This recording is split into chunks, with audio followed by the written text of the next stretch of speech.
Pasemos a nuestro ejercicio número 12.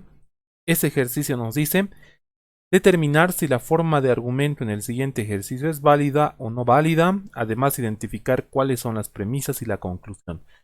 Lo que vamos a hacer en este ejercicio, al igual que el anterior, es identificar cuáles son nuestras premisas y cuáles son nuestra conclusión. Tenemos que recordar algo. Y es que esta forma que estamos haciendo de notación para definir un argumento lógico es una de las formas en las que se escribe. Existe otra forma que la vamos a ver más adelante en la parte de leyes de inferencia lógica, y a las premisas o proposiciones se las coloca en forma vertical, al igual como los ejercicios anteriores que hemos visto de razonamientos en prosa. Bueno, en este caso vamos a hacer lo mismo que el anterior ejercicio hicimos. Vamos a recordar la forma general en la que nosotros tenemos que colocar un razonamiento o argumento lógico. Y esta forma nos dice así: las premisas van a ir unas a continuación de otras mediante operadores de la conjunción, o también denominados operadores AND. Tenemos a la conclusión, y antes de la conclusión vamos a colocarle a la condicional. Por lo tanto, este mismo ejercicio, ¿cómo se anotará en la forma general de este argumento lógico? Simplemente va a ser así. Tenemos dos paréntesis que indican que son mis premisas o proposiciones, y ya están dentro de paréntesis. Tenemos a la conclusión, que igualmente ya la colocamos dentro de paréntesis. Y en vez de colocar esta notación o esa simbología, ya estamos colocando a la condicional. Fíjense que hay un problemita con el primer paréntesis. Yo veo que es un poco más compuesta la proposición. Así es que vamos a colocar por orden jerárquico. Vamos a colocar a Q o R dentro de paréntesis. Y para que no tengamos ningún problema de confusión, vamos a colocarle un corchete. Muy bien, con esto ya tenemos a la fórmula proposicional lista para ser trasladada a nuestra tabla de verdad. Vamos a recordar nuevamente nuestra fórmula que nos decía que el número de filas es igual a 2 elevado a la n. Igualmente tenemos en ese ejercicio tres proposiciones simples que son P, Q y R. Por lo tanto, el resultado del número de filas es simplemente 8. Así es que la tabla de verdad más o menos estaría dada de la siguiente forma.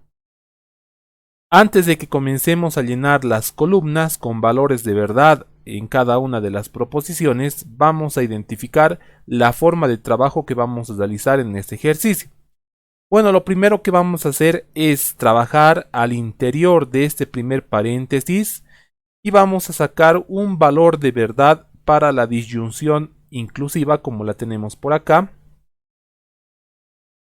El valor de verdad de la disyunción inclusiva va necesariamente a ser relacionado con esta otra proposición, que en este caso es P, mediante la condicional.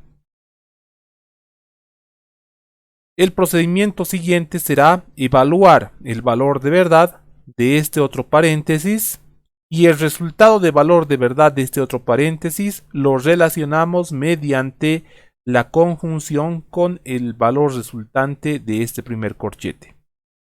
Por último, vamos a trabajar en este último paréntesis, que sería la parte de las conclusiones o la conclusión, y los relacionaríamos para terminar mediante la condicional. Así, de esta forma. Esta es la forma de trabajo que vamos a seguir en este ejercicio. Por lo tanto, ahora sí coloquemos nuestros valores de verdad en las tres primeras proposiciones que tenemos por acá. Entonces, esos son sus valores de verdad, como recordamos, de las proposiciones P, Q y R. Y por último, vamos a dar inicio a los valores de verdad en cada uno de los conectores lógicos. Comencemos por el primer paréntesis, copiamos los valores de verdad de Q, copiamos los valores de R tal como están, y mediante la disyunción inclusiva o el operador OR, colocamos sus valores de verdad en cada una de las filas. Tenemos en acá que me dice el operador OR que si tenemos valores de verdad falso, falso en las proposiciones simples que estemos analizando, ese es el único caso en el que se presenta falso en nuestro operador de la disyunción inclusiva. Así es que esa característica la podemos ver en la cuarta fila y en la octava fila. Por lo tanto, en estas dos filas van a darme valores falsos y en los demás valores verdaderos. Coloquemos los valores de P tal cual, los tenemos por acá, y los relacionamos mediante la condicional. La condicional, igualmente recordando, me dice que el único valor que vamos a encontrar falso en la condicional es cuando en las proposiciones simples tengamos el valor de verdadero y falso. En este caso tenemos que ese caso se presenta en nuestra cuarta y en nuestra octava. No, a ver, en la cuarta es la única. Esta sería la única. Por lo tanto, el valor de verdad mediante la condicional es esto que lo vamos a remarcar con verde. Sigamos trabajando. Ahora trabajamos al interior de este paréntesis. Me dice que vamos a colocar a los valores de verdad negados de Q. Es decir, si Q es verdadero, verdadero, falso, falso y así sucesivamente, vamos a comenzar con la negación. Es decir, falso, falso, verdadero, verdadero. Como lo tenemos a continuación. Y los valores negados de R, igualmente los valores de R son estos. Y los valores negados de R resultan ser estos que tenemos por acá. Los relacionamos mediante la disyunción inclusiva nuevamente, recordando que cuando se presentan valores falso, falso, esa va a ser la única característica en la que vamos a presentarnos con algo que sea falso. Por lo tanto, en el ejercicio, nuestra tabla de verdad para este paréntesis nos quedará de la siguiente forma. Fíjense que hay dos únicas filas que son la primera y nuestra fila número 5 en la que se presenta esta característica. Muy bien, entonces ahora vamos a relacionar las columnas que están remarcadas con verde porque ya son las resultantes mediante el operador de la condicional. Recordando la condicional nuevamente en nuestras tablas de verdad nos decía, la conjunción, vamos a decir de que si en las proposiciones simples se presentan valores de verdad en ambos, el resultado en la conjunción será un valor de verdad y en todos los demás valores van a ser falsos. Por lo tanto, en este ejercicio fíjense de que nos quedaría de la siguiente forma. Tenemos que el valor falso se presenta en nuestra primera fila, en nuestra fila número 4 y en nuestra fila número 5. Por lo tanto, ahora vamos a trabajar con el último paréntesis que sería parte de la conclusión. Igualmente colocamos los valores negados de P, colocamos los valores negados de R y vamos a relacionarlos mediante la disyunción inclusiva. Y me quedaría de esta forma. Fíjense que hay dos únicos valores falsos que representan a esta de acá y a esta otra fila. Por último, el resultante mediante la condicional será el siguiente. Tenemos que no se cumple igual en este ejercicio una tautología. En la fila número 3 se presenta algo falso.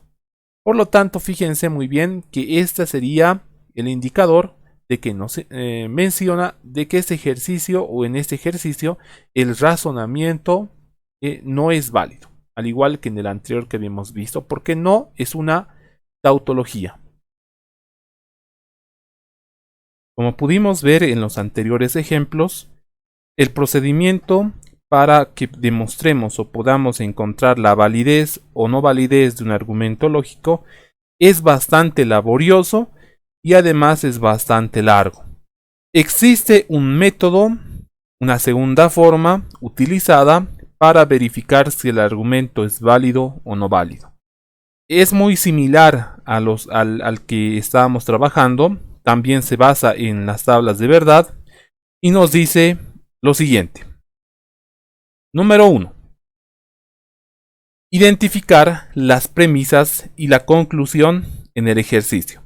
Vamos a centrarnos en el anterior ejercicio que habíamos dejado y que lo resolvimos mediante el primer método. Y vamos a identificar cómo se presentaba el problema. Bueno, acá nos daban una fórmula proposicional en la cual estaba expresada el razonamiento o argumento lógico. Entonces, en el primer paso nos dice de que tenemos que identificar quiénes son las premisas y la conclusión en este ejemplo. Entonces decimos, esas dos primeras son para mí la premisa 1 y la premisa 2, y la conclusión va después de este símbolo formal que estamos usando. Sigamos. Ahora el número 2, el paso número 2 nos dice construir la tabla de verdad analizando independientemente cada premisa y la conclusión. Al igual que en el primer método, nosotros vamos a realizar la construcción de nuestra tabla de verdad. Solo que existe una pequeña diferencia con respecto al anterior ejemplo que habíamos visto. Primero, verificamos que no estamos utilizando, como podrán verificar, los conectores lógicos de la conjunción o también llamado operador AND. Entonces estamos simplemente haciendo la separación de las premisas, tal como lo tenemos, en forma independiente, y la conclusión también en forma independiente. Fíjense que no estamos trabajando con la implicación. Bueno, entonces como ya tenemos separadas cada una de las premisas y la conclusión, coloquemos sus valores de verdad respectivos en cada una de las columnas. Tenemos en acá para P, esos son sus valores de verdad, para Q, y para R sus valores de verdad. Ahora trabajemos en la premisa número 1. Al igual que en el método 1, vamos a trabajar nosotros en el primer paréntesis. Fíjense que yo tengo el primer paréntesis que colocar los valores de verdad tanto para Q y R, que los tenemos por acá.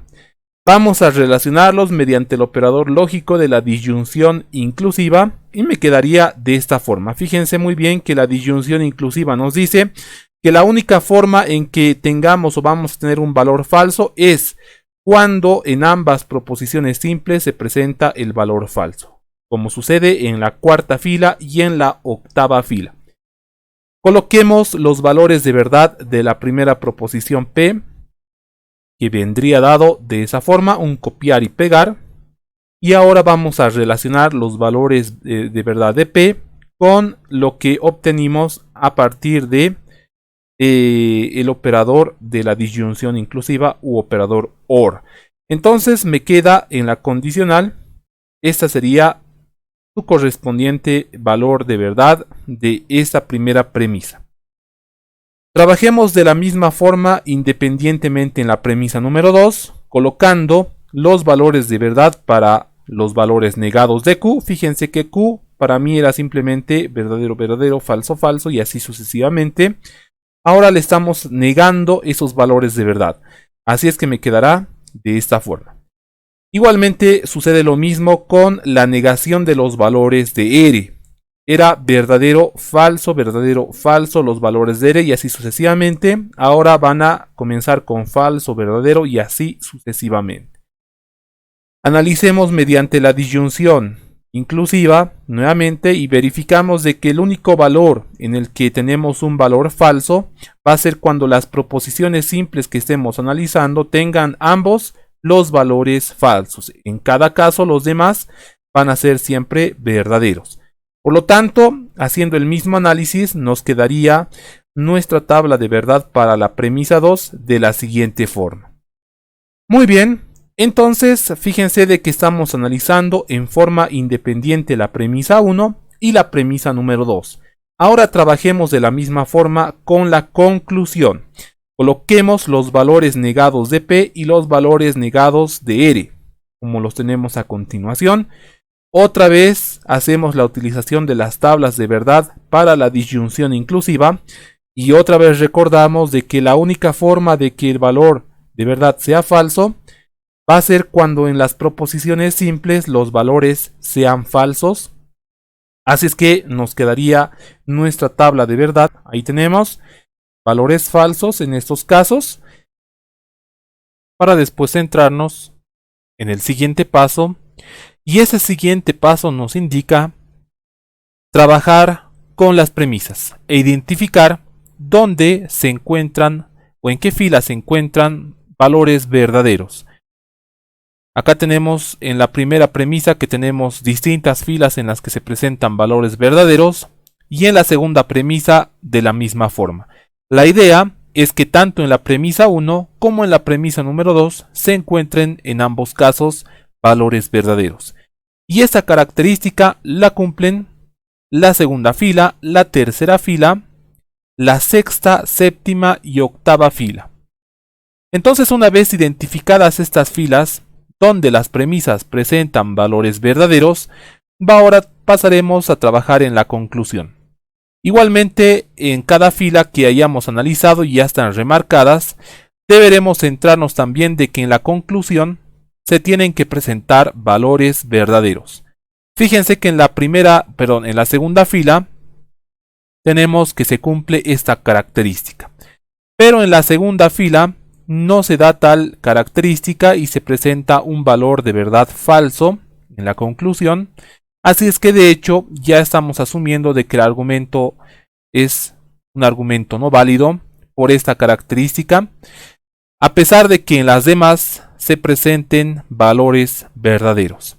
La conclusión a la que llegamos en este ejercicio es que este ejercicio que estamos analizando es un argumento no válido porque en una de las filas identificadas donde las premisas presentan valores verdaderos, hay uno o más valores falsos en la conclusión. Por lo tanto, esta es nuestra segunda forma para verificar si un argumento es válido o no válido.